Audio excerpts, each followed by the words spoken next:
Sejam muito bem-vindos ao Tô de Casa no Enem. Eu sou o professor Wellington Fraga, estou aqui com vocês porque sonhar é acreditar no futuro e a gente vai junto aqui nessa jornada na biologia, porque a partir de agora você vai respirar, vai comer, vai beber biologia. Tá achando que vai ser fácil? Lógico, vai ser muito fácil. Então vem comigo nessa caminhada. Vamos aqui ao nossa primeira questão para vocês conhecerem como funciona a dinâmica de resolução de questões do Enem. De cara aí, Enem 2017, temos a questão 92. A questão 92, ela já traz pra gente uma música Asa Branca. E se você olhar lá no finalzinho, vocês vão perceber que o autor da música é o Luiz Gonzaga. Vocês conhecem o Luiz Gonzaga, o rei do Baião. Ele que escreveu essa música que é um símbolo, que é um hino brasileiro, né? Temos aí então: quando olhei a terra ardendo, qual fogueira de São João, eu perguntei a Deus do céu, ai, por que tamanha judiação? Eu sei, vocês vão dizer, né? Eu, como cantor, sou um excelente professor, tá certo? Mas vamos seguindo aqui a nossa questão. Que braseiro, que fornalha, nem um pé de plantação. Por falta d'água, perdi meu gado, morreu de sede meu alazão.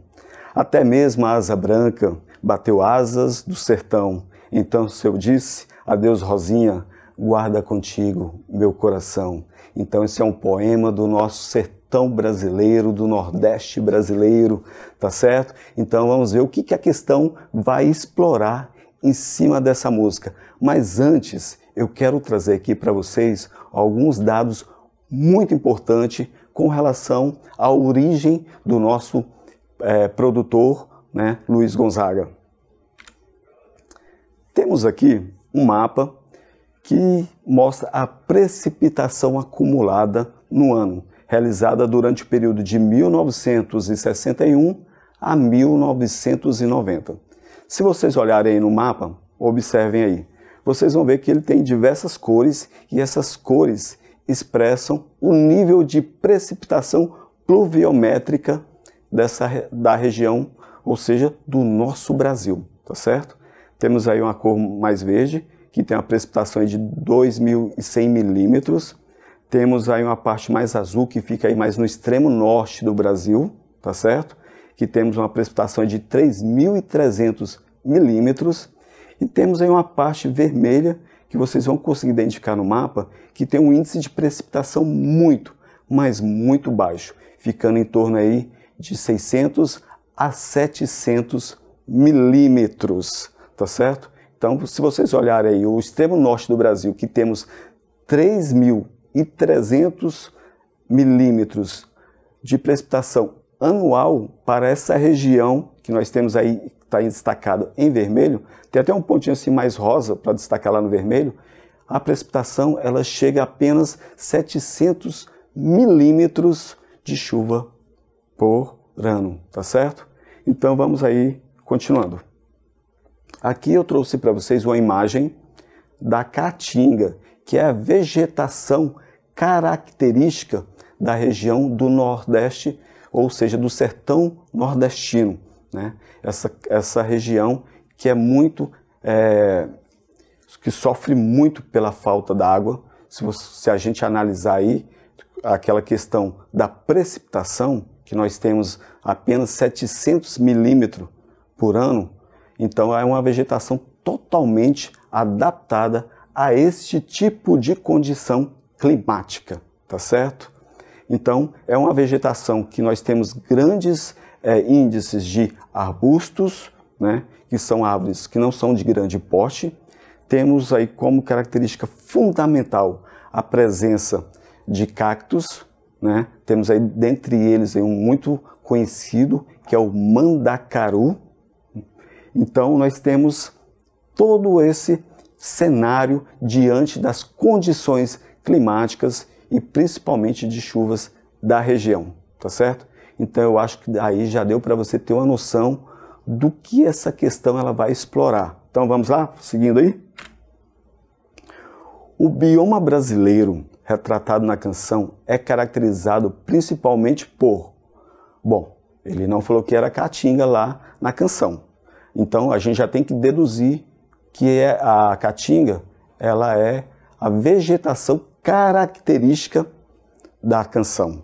Então, quando você fala, quando você ouve falar na seca do Nordeste, então você já tem que entender mais ou menos como funciona o contexto da vegetação, do clima e do local.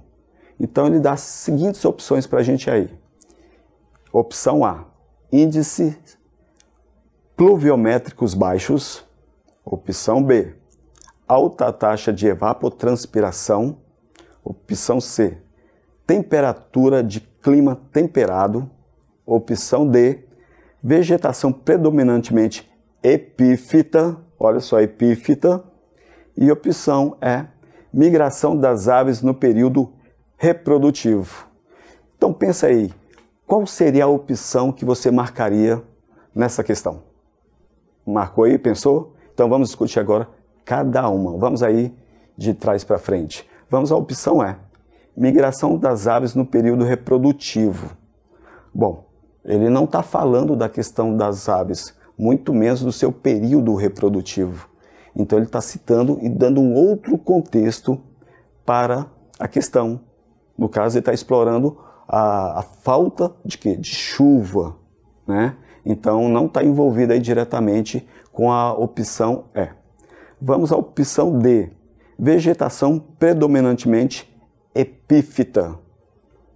Epífitas são plantas que ficam sobre outras plantas e geralmente gostam de ambiente úmido, por exemplo, a samambaia, né? Então é uma planta que não vai habitar um ambiente seco, extremamente seco, como o sertão nordestino, porque ela exige uma grande quantidade de água e ela gosta de água até mesmo para a sua reprodução, porque se não houver a presença de água, não há a sua reprodução, tá certo? Então vamos lá, tem letras alternativas C, temperatura de clima temperado. A gente sabe que o sertão nordestino ele é marcado por altas temperaturas, variando de 25 até 32 graus. Em algumas fases dessas temperaturas, a gente pode ter um aumento elevado dessa temperatura, podendo chegar até mesmo a 40 graus ou acima disso, tá certo? Então, o clima temperado, ele trabalha com temperaturas baixas, podendo ser até menos 3 graus, tá? E até mais ou menos ali 18 a 20 graus. Então, eu acho que não se encaixa aí de jeito nenhum na nossa opção. Então, vamos à opção B, alta taxa de evapotranspiração. Professor, o que é evapotranspiração? É o processo pelo qual a água ela vai evaporar emanando do solo ou de plantas. Ou seja, quantas plantas abrem as suas células, que são chamadas de estômatos, ocorre a liberação de gases, no caso, os vapores de água, certo? Então veja bem, se é uma região onde você tem baixa chuva, índice de chuva, você pode ter plantas que liberam água à vontade? Não. Essas plantas elas têm que reter a maior quantidade de água possível para que ela possa poder sobreviver e assim passar os períodos de estiagem, tá certo? Então essa alternativa também ela fica completamente fora. Então vamos à alternativa A.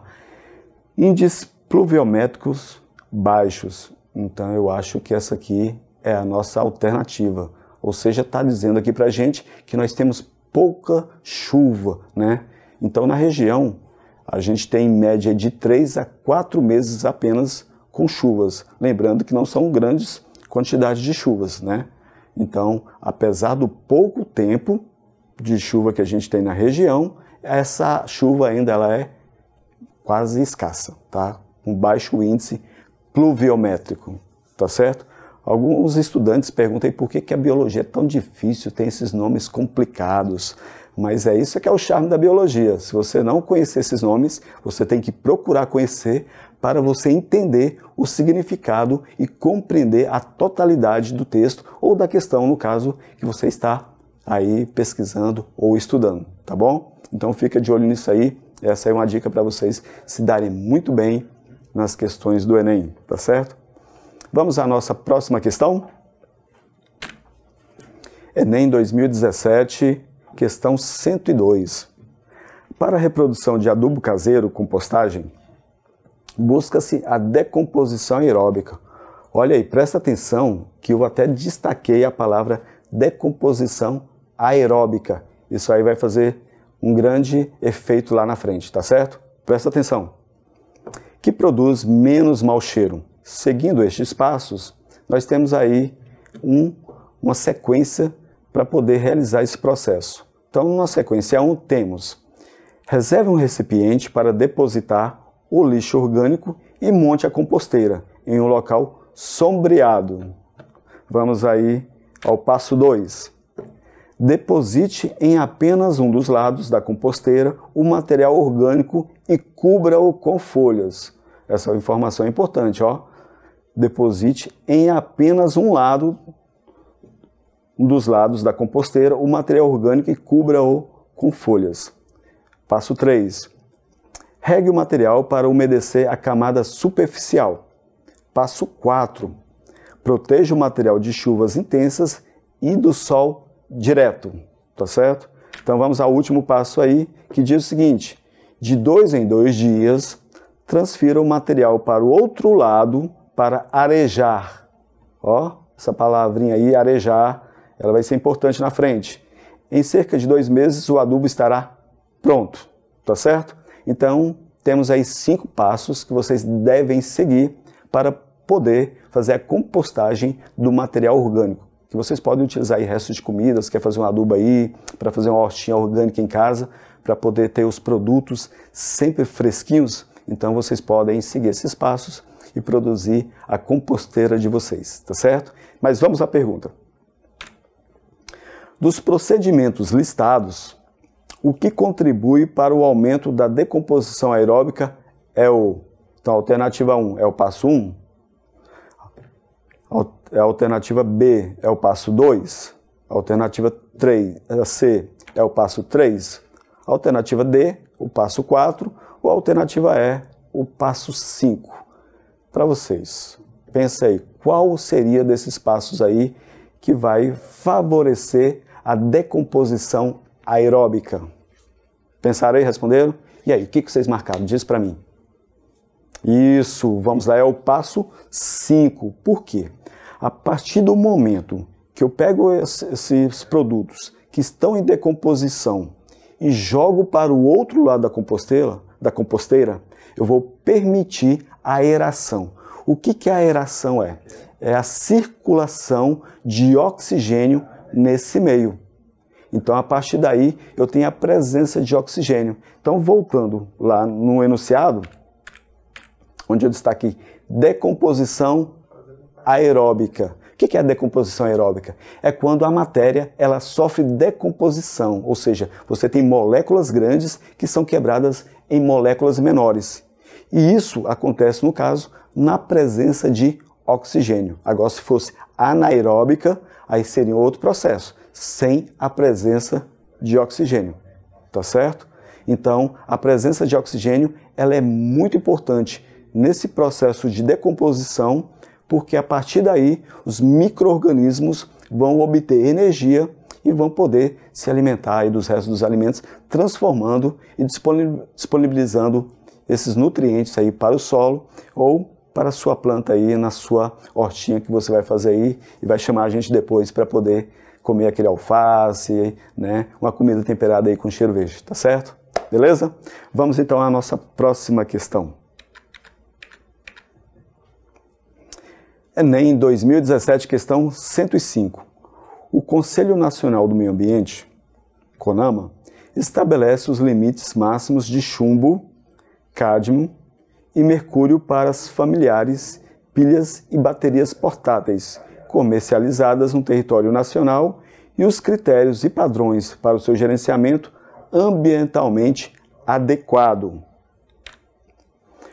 Os estabelecimentos que comercializam esses produtos, bem como a rede de assistência técnica autorizada, devem receber dos usuários as pilhas e baterias usadas para repasse aos respectivos fabricantes ou importadores, né? É uma resolução do CONAMA aí, número 401, de 2008. Então vamos agora, o que a questão ela trata? Do ponto de vista ambiental, a destinação final apropriada para esses produtos é: alternativa A, direcionar as pilhas e baterias para compostagem. A gente viu até aqui na questão anterior que compostagem é um processo de degradação de matéria orgânica, tá certo? Então a gente viu que tem mercúrio, cádmio. Então será que seria viável a compostagem dessa matéria? Lembrando que são metais pesados, tá certo? Colocar as pilhas e baterias em um coletor de lixo seletivo. Isso aí pode ser legal, né? Então vamos deixar essa questão em meio off aí, a gente volta nela daqui a pouco. Alternativa C, enviar as pilhas e baterias usadas para firmas de recarga. Bom, se você já está jogando a sua bateria fora, será que ela vai ter recarga? E a sua pilha, será que ela tem recarga? Não sei se isso seria viável não. Alternativa D, acumular as pilhas e baterias em armazéns de estocagem. Bom, você vai estocar lá e aí, o que vai acontecer? Bom, só não vai cair no meio ambiente, mas vai ficar lá estocado, lá esse material por quantos e quantos anos. Bom, então vamos à alternativa E. Destinar as pilhas e baterias à reutilização de seus componentes. Será que pode ser essa? Não sei.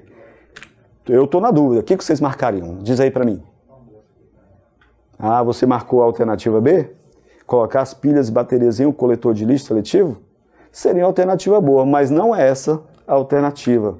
Nós temos aí destinar, a alternativa é destinar as pilhas e baterias à reutilização de seus componentes. Então, depois que essas pilhas e baterias elas são recolhidas, elas passam por um processo de armazenamento e quebra, onde os metais pesados eles sofrem um processo químico, onde eles ficam insolúveis em água, impedindo assim que eles caiam no solo e possa contaminar os lençóis freáticos, rios e demais locais aí que vocês podem utilizar água, tá certo? Então, a gente tem essas alternativas aí, tá bom? E além de outro material, que são formados os óxidos, e esses óxidos, eles vão serem vendidos ou repassados à indústria têxtil na produção de tintas. Tá vendo aí como pode ser reutilizado? Beleza? Então vamos aí à nossa próxima questão, para a gente finalizar. Questão 108. A célula fotovoltaica, né, que foto lembra luz, é uma aplicação prática do efeito fotoelétrico, quando a luz incide sobre certas substâncias, libera elétrons que, circulando livremente de átomo para átomo, formam uma corrente elétrica. Uma célula fotovoltaica é composta por uma placa de ferro, recoberta por uma camada de selênio e uma película transparente de ouro. Eu acho que é por isso que esse material é tão caro, né? Tem aí uma película de ouro. A luz atravessa a película, incide sobre o selênio e retira elétrons, que são atraídos pelo outro, um átomo condutor de eletricidade. A película de ouro é conectada à placa de ferro, que recebe os elétrons e os devolve para o selênio, fechando o circuito e formando uma corrente elétrica de pequena intensidade. Vamos às alternativas? O processo biológico que assemelha ao descrito é: alternativa A, fotossíntese; alternativa B, fermentação; alternativa C, quimiossíntese; alternativa D, hidrólise do ATP; e alternativa E, respiração celular. Pessoal, analisando esses processos aí, a gente não precisa nem pesquisar muito, procurar muito. Qual desses processos que precisa de fótons, ou seja, de luz, para acontecer? Qual vocês marcariam aí? Isso é a fotossíntese, que é um processo orgânico onde a célula retira do ar, né, gás carbônico, tá? Retira do solo a água, faz o seu processo fotossintético e vai produzir energia que no caso nós vamos utilizar na forma de açúcar, beleza? Bom, então essa foi a nossa aula. Queria agradecer aí a vocês aí participar com a gente, que vocês estão assistindo a nossa videoaula aí. Não esqueça de se inscrever no canal, quem ainda não é inscrito, dá aí o seu joinha, tá certo? Então até a próxima aula.